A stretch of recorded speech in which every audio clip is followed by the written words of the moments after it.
Thank you so much for watching. Thank you. Have you subscribed? Yes, you. Have you subscribed? You. Yeah, before you go, click. It's free. Click. Just that's it. Have you subscribed? You are laughing. Have you subscribed? Have you subscribed? Thank you. Thank you. Thank you. Hey, madam, thank you so much. I can see you. We have to get to 100,000 subscribers. By the end of the year, how are we going to do that if you don't subscribe? Yes, you. Yes, you're about to click off. Why? Have you subscribed? It's free. If you don't, ask your son, ask your daughter how to. Just one click. Thank you. Thank you. I see you. Aha. Thank you very much. Thank you very much. I'll see you tomorrow. Hello, my people. LEMFI, the International Money Transfer Service, is here to provide you with a simple and efficient money transfer experience with no fees and the best rate in the industry. If you are in the US, UK, and Canada, LEMFI is here to serve you and help you transfer money to over 21 countries. In all ramifications, they are better than their competitors. We at the Dr. Damages Show are happy to partner with them to satisfy your needs. To that end, anyone who signs up with them using the referral code DOCTOR will get $30 cash back the first time you send $100 or more. From now until July 10th, 2024, LEMFI will enter your name into a raffle draw where you can win an iPhone, Apple Watch, MacBook, gift cards, and others. For an icing on the cake, the first 20 people to use Dr. Damages code DOCTOR will get a signed copy of one of his books, This American Life Safe or Chimamanda, The Adventures of Little Mermaid's African Cousin.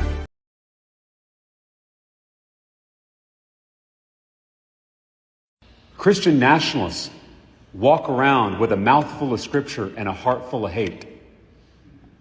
Don't tell me what you believe. Show me how you treat other people, and I'll tell you what you believe. Jesus didn't tell us to love our churches.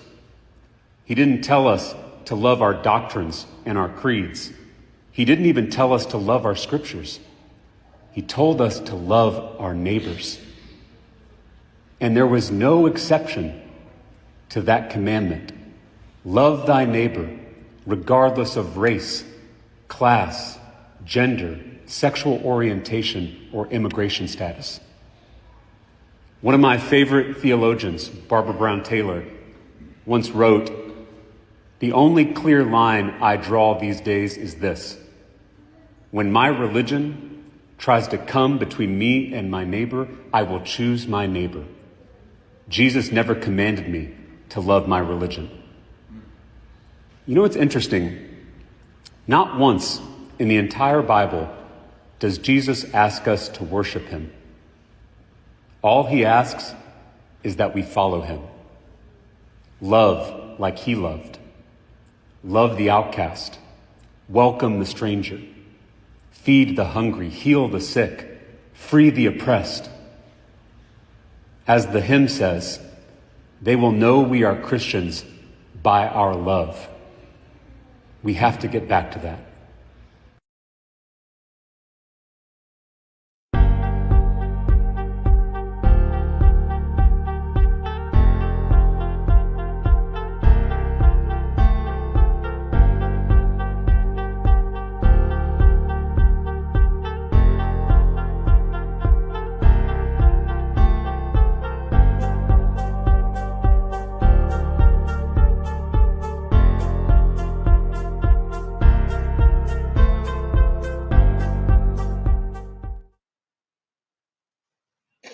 Yeah, good morning, good afternoon, depending on your geographical location. Thank you for joining me this wonderful Tuesday.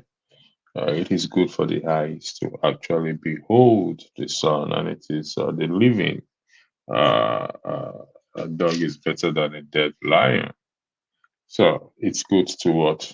To be alive today. This is more or less a continuation of what I discussed about on Sunday for our learning, but the topic for today is the humiliation. Some of us may have suffered or been humiliated in publicly or in private, and we know what that feeling is. Just a recap of uh, Sunday's discussion that the exclusive right to revenge belongs to God. I'm here to say again that the exclusive right to humiliate anybody equally also belongs to God.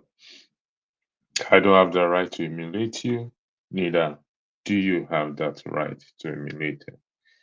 However, for some of us, or for some of you who have been humiliated either in private or in public, it's just to let you know that there is an unfailing strength to bear this humiliation. Now, and for those of us who have humiliated people or loved ones, apology can't take it back, can't change it, can't rewrite or change the feeling. How to make amends? Sometimes we don't know. And the reason why we must avoid humiliating someone is because we don't have that strength. We can't provide that person that strength to bear it. We cannot. We can apologize. We can do anything we want to do. But that individual or the individuals are the only one that knows how they feel. They are the only one that will go through it. And truth be told, for those of you, those of us who have been humiliated, there is an unfailing strength to bear it. Suicide is never the option or a better option to run away from humiliation. And for those of us who humiliate, we must also understand that these things drive people at times to do things they are not supposed to do. So we have to balance it up. The only person that have that exclusive right to humiliate anyone is God. Because why? He is the one that will equally give me or you that unfailing strength. What? To bear it. This is about those who have suffered and are likely to suffer the humiliation because, truth be told, uh, you can't help it. I can't help it at times. I can't stop it. It's part of life. It has come to stay. My prayer is that nobody should be subject or should be humiliated. Have I humiliated people before? Of course. Have I been humiliated? Of course.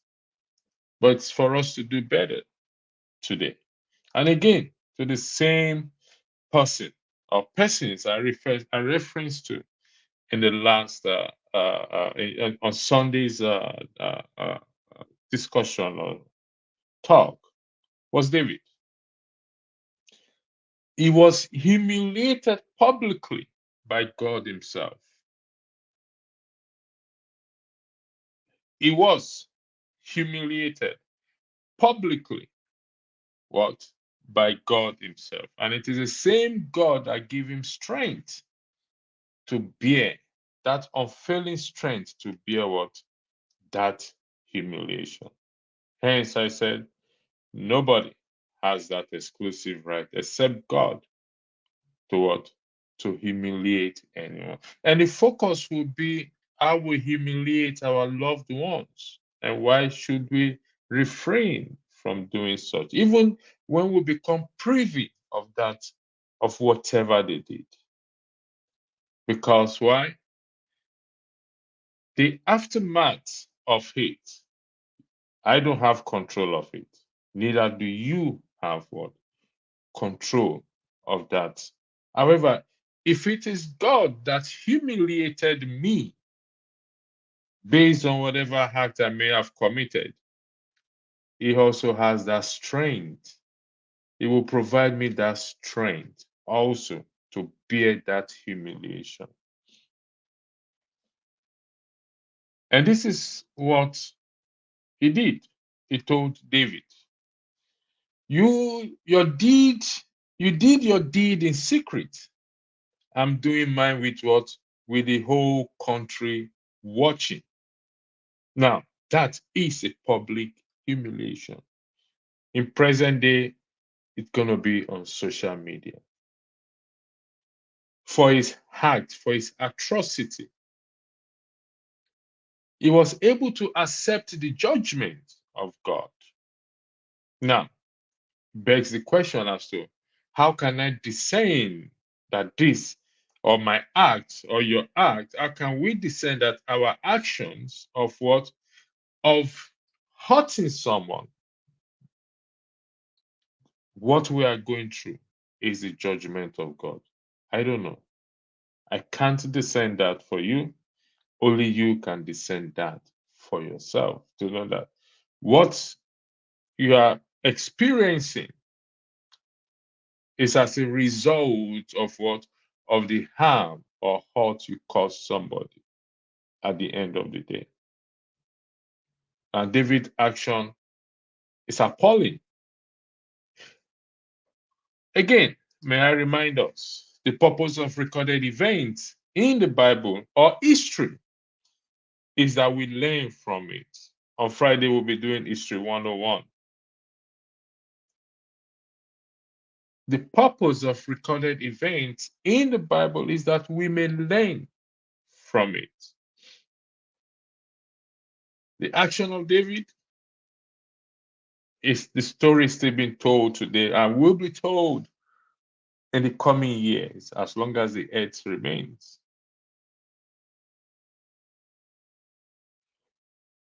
We must not ignore history. Ignoring history is ignoring it at our own peril. History is important. So if we ignore it, we're ignoring it at our own peril. And that is why history is history. It's recorded for you and I to learn from it. So in the case of David, he was humiliated publicly by God, not by man. And this often happens in present time that we live in, that we take to either gossiping or take to social media to humiliate the person that hurt us directly or indirectly. To humiliate someone whom we have privy to their information or their act or their atrocity they may have committed. While we may say we're trying to teach people lesson, truth be told, we're not teaching anybody lesson, any lesson in that regard. You often hear that those who live in glass houses don't throw stones. Actually, every one of us live in a glass house, and I'm going to prove that later on. Every one of us lives in a glass house, not some people. So if we refrain from this publicly humiliating one another,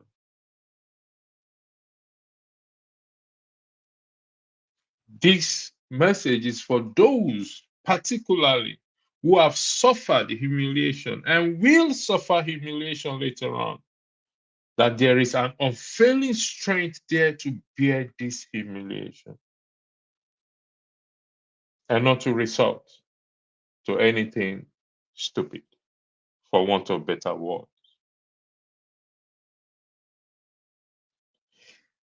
I imagine myself standing among the men who wants to stone the woman caught in the act of adultery, to publicly humiliate her. It is also very possible that some of the men standing there, one of the men standing there, could be the one that committed that atrocity with her. Public humiliation. Remember, no one have that unfailing strength to give to her except what? Except God. And here it is when I say we all live in a glass houses. Jesus Christ said, let him that hath no sin cast the first stone. You see, we all live in a glass house. Meaning at one point or the other in our life, we have committed atrocity or we have committed something. So what right have we got to publicly humiliate someone? And often this happens between couples where relationship goes sour, where either the man or the woman did something that society frowns at. And the next thing we do is we go on what? On social media, taking pictures and videos to publicly humiliate that person. But what we fail to understand is there's what we call uh, a spiral effect. There's a particular word I want to use, just escape my mind. This effect don't just stop there. It goes on. So ask yourself a question, and I ask myself also that question. At the end of the day, what did I benefit from publicly humiliating this person besides self-gratification? What will it change? What will it change? That person that I public humiliated may go ahead to be a better person than me in life. That's just the fact of the matter.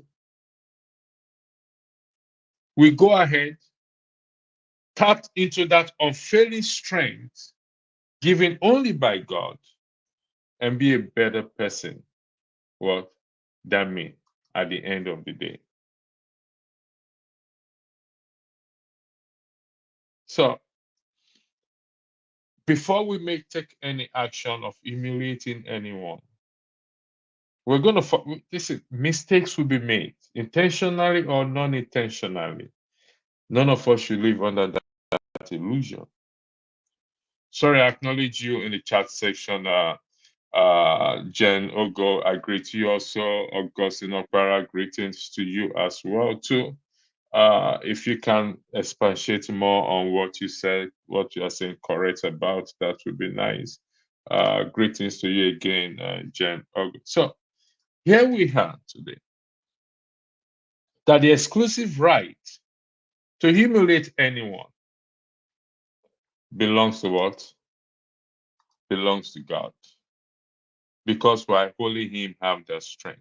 He told David, the thing you did in secret, I'm doing mine with the whole country, the whole world watching.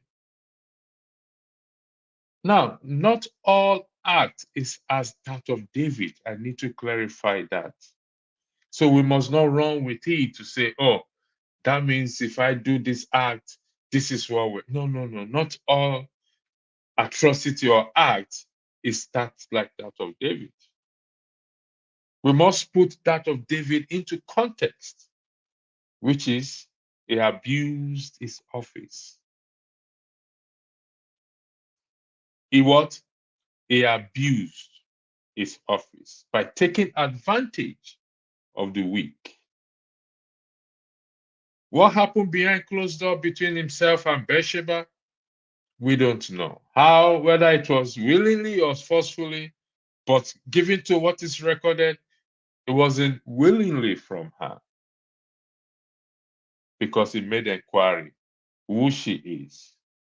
So there was no issue of friendship between both parties. So that, as such, we can safely conclude that it was forceful and abuse of power and office. And as such, the child she had died. So, but not all such situation. Just as I stated, I highlighted the woman caught in the act of the adultery that appears in John chapter 8 or 10, if I'm correct, but in the book of John. Some are consensual, so you cannot compare it or say it's the same thing. But whatever it is, or whichever it is not in anyone's right to humiliate anybody. The exclusive right to humiliate someone belongs to God. And we've seen relationships never come back again that would have, under normal circumstances, that would have been able to come back, but never, ever was restored back again because of what? The public humiliation I subjected you to, or you subjected me to, or they subjected themselves to. Sometimes it's just better to walk away, I keep saying, when you are hurt, than to go to the public space to humiliate someone. Because you know what you just did? By the time you get back to somebody or you hook up with somebody, that history is there. It's never deleted. I will remember that. Oh, you once humiliated your partner in public. What would that not happen to me again? You can actually do the same thing to me. You can't do the same thing to me. I can't do the same thing. If I humiliated you in public, there is a likely chance that I will do it again with somebody else. Except I become a changed person. But it's often rare.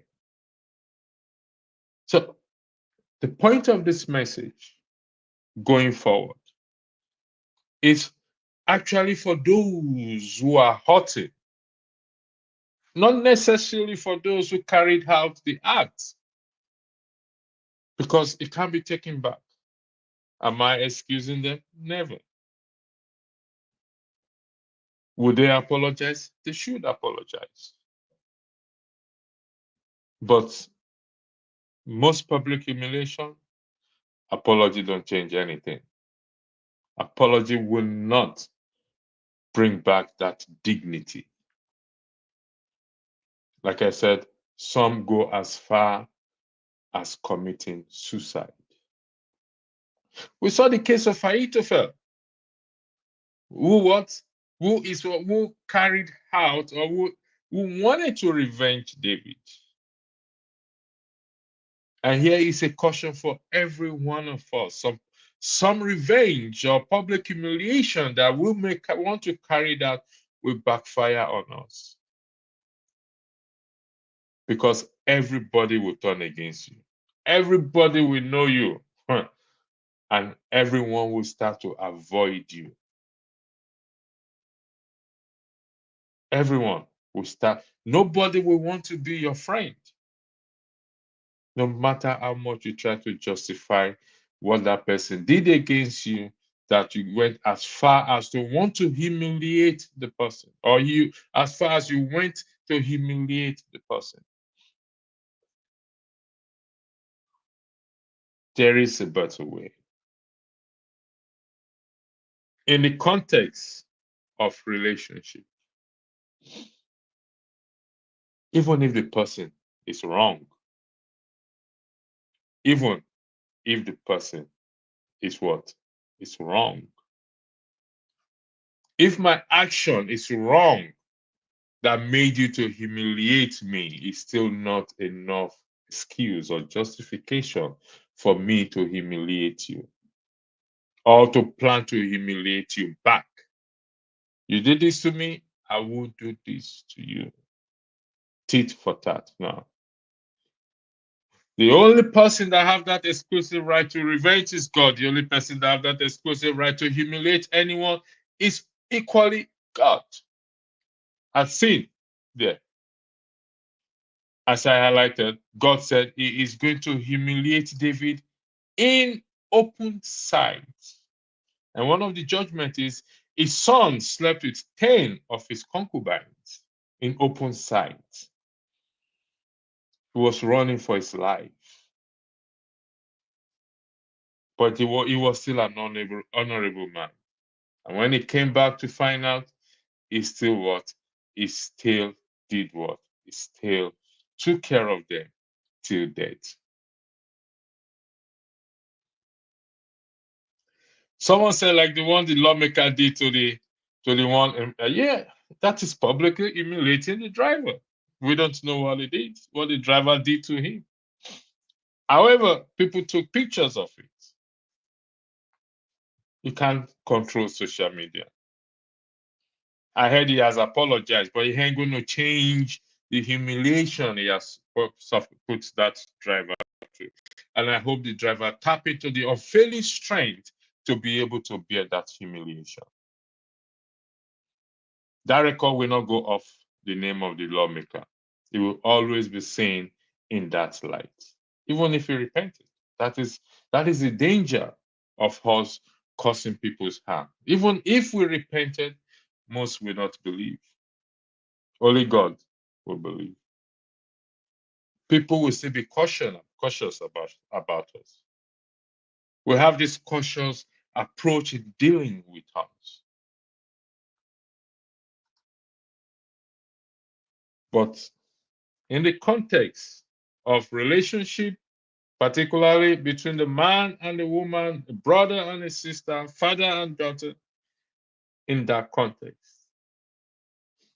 Because the story I highlighted is about relationship.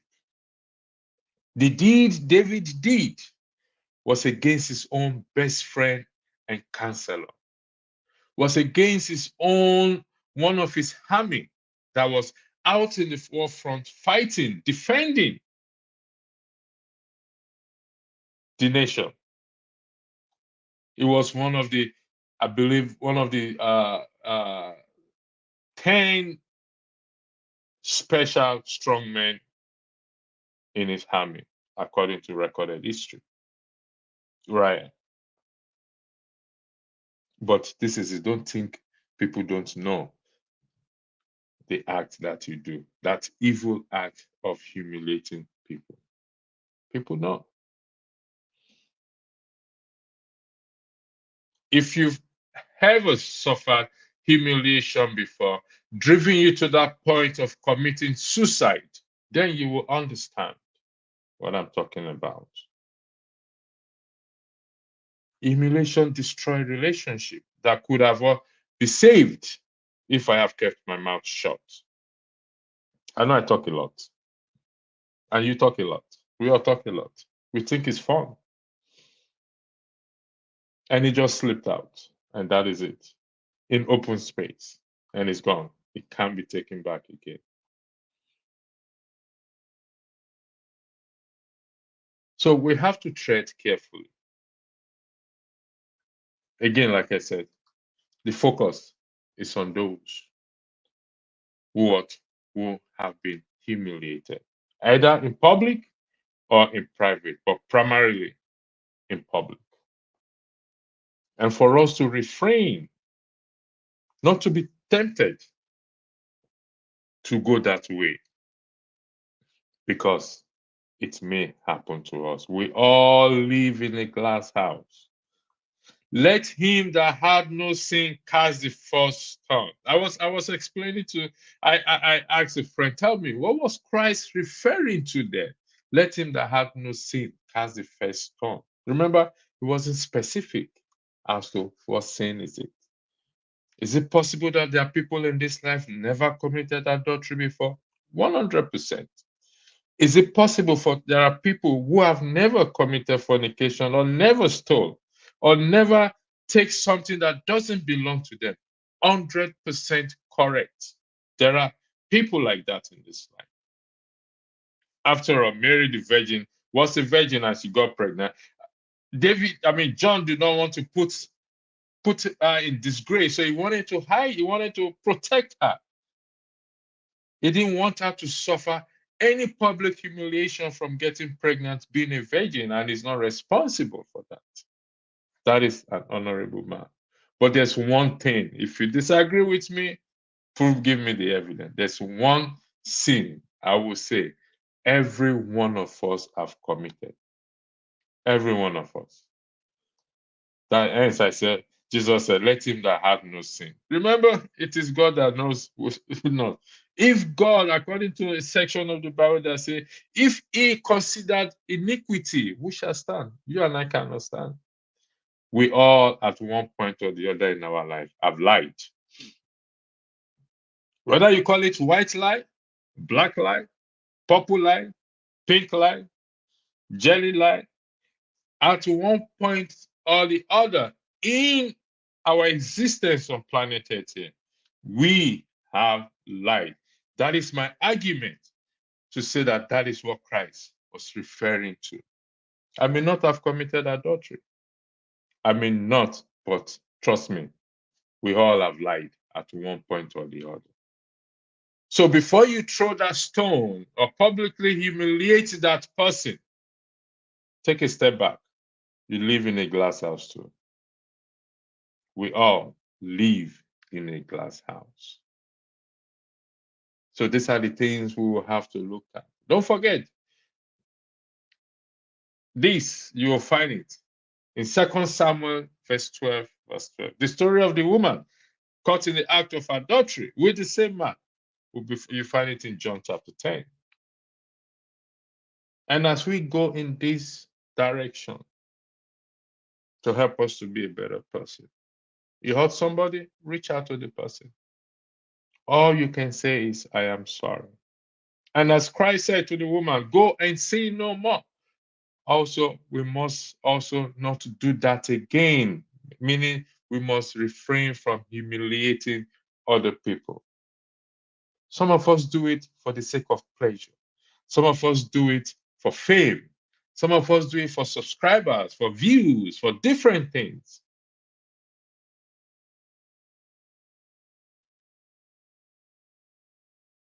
Whatever we do it for doesn't make it right.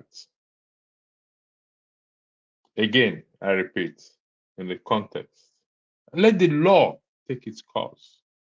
Now, this is, I said I don't do theology, and I respect those who do theology. The reason why I don't do theology is because of this. Recorded event is for us to learn. I respect those who do theology. I want to do life, or I'm doing life experience taken from that wonderful book. You saw the video I played earlier. I'm going to play it again before I continue, for us to watch, for us to listen to. Why would I subject you to public humiliation if you are my neighbor?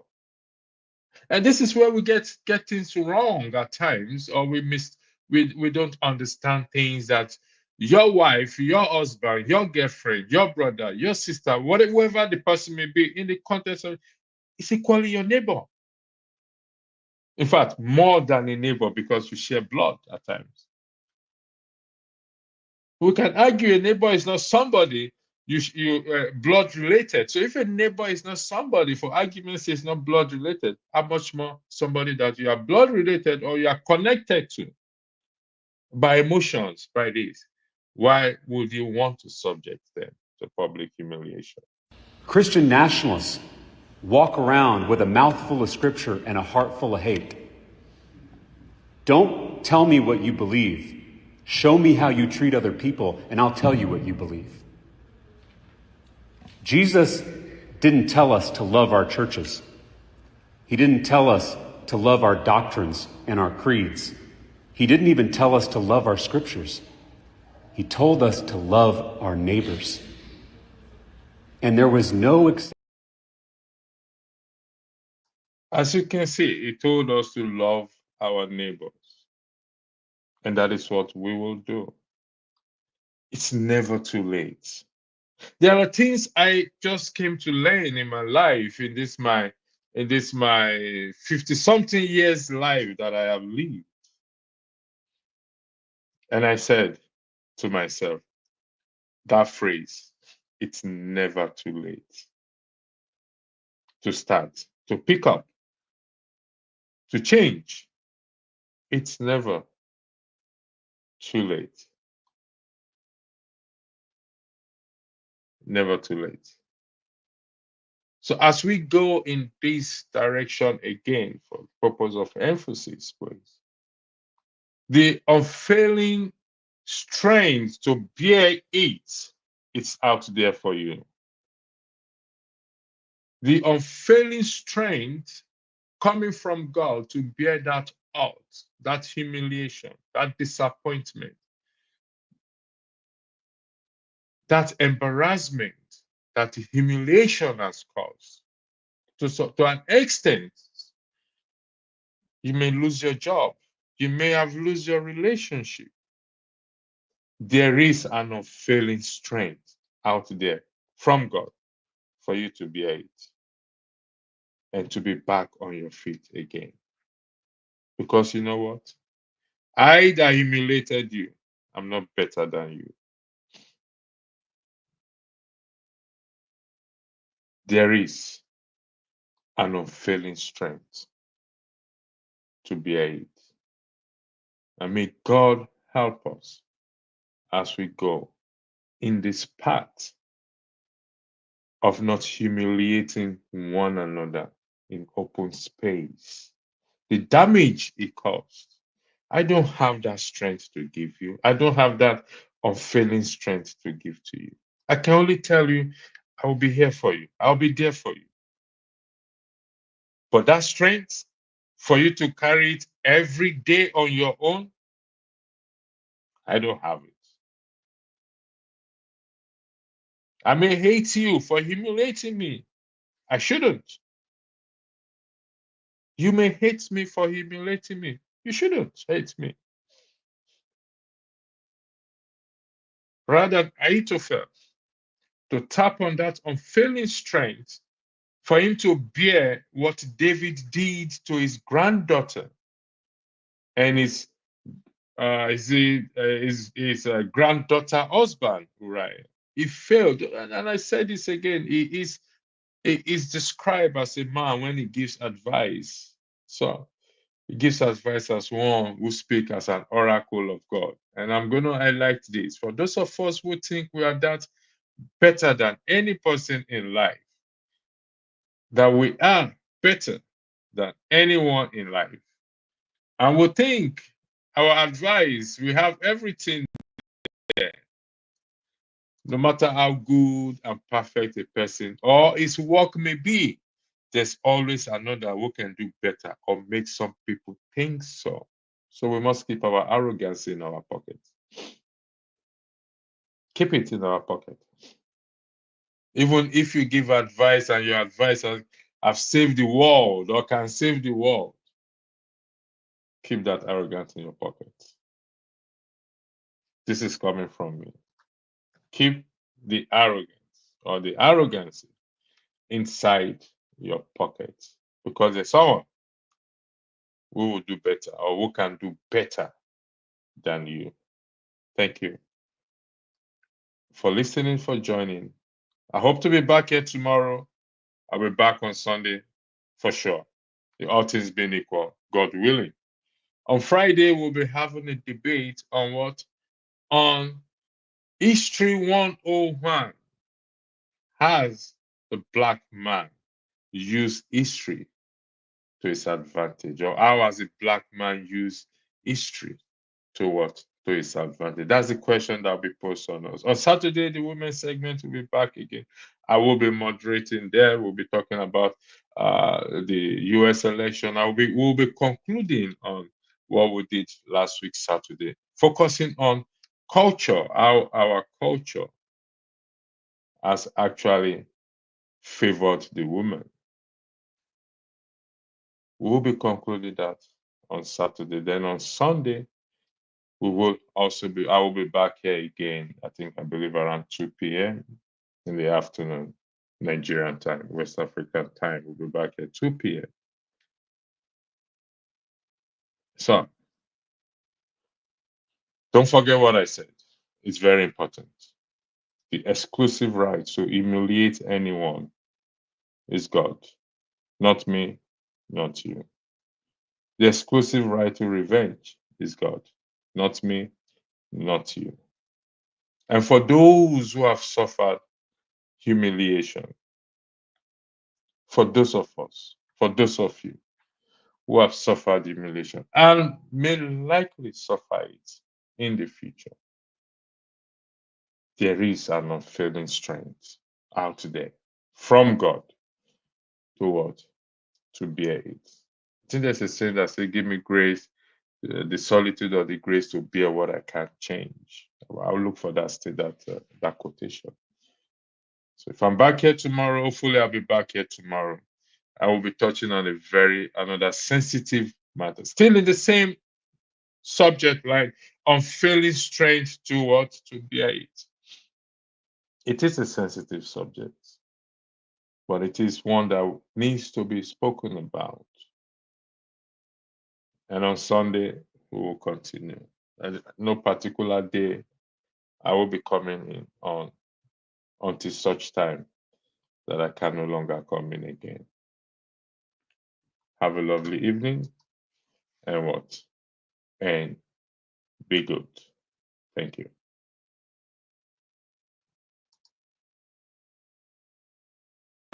Thank you so much for watching. Thank you. Have you subscribed? Yes, you. Have you subscribed? You. Yeah, before you go, click. It's free. Click. Just that's it. Have you subscribed? You are laughing. Have you subscribed? Have you subscribed? Thank you. Thank you. Thank you. Hey, madam, thank you so much. I can see you. I can see you. We have to get to 100,000 subscribers. By the end of the year, how are we going to do that if you don't subscribe? Yes, you. Yes, you're about to click off. Why? Have you subscribed? It's free. If you don't, ask your son, ask your daughter how to. Just one click. Thank you. Thank you. I see you. Aha. Thank you very much. Thank you very much. I'll see you tomorrow. Hello, my people. LEMFI, the International Money Transfer Service, is here to provide you with a simple and efficient money transfer experience with no fees and the best rate in the industry. If you are in the US, UK, and Canada, LEMFI is here to serve you and help you transfer money to over 21 countries. In all ramifications, they are better than their competitors. We at the Dr. Damages Show are happy to partner with them to satisfy your needs. To that end, anyone who signs up with them using the referral code DOCTOR will get $30 cash back the first time you send $100 or more. From now until July 10th, 2024, LEMFI will enter your name into a raffle draw where you can win an iPhone, Apple Watch, MacBook, gift cards, and others. For an icing on the cake, the first 20 people to use Dr. Damages code DOCTOR will get a signed copy of one of his books, This American Life Safe or Chimamanda, The Adventures of Little Mermaid's African Cousin. Christian nationalists walk around with a mouthful of scripture and a heart full of hate. Don't tell me what you believe. Show me how you treat other people, and I'll tell you what you believe. Jesus didn't tell us to love our churches. He didn't tell us to love our doctrines and our creeds. He didn't even tell us to love our scriptures. He told us to love our neighbors. And there was no exception to that commandment. Love thy neighbor, regardless of race, class, gender, sexual orientation, or immigration status.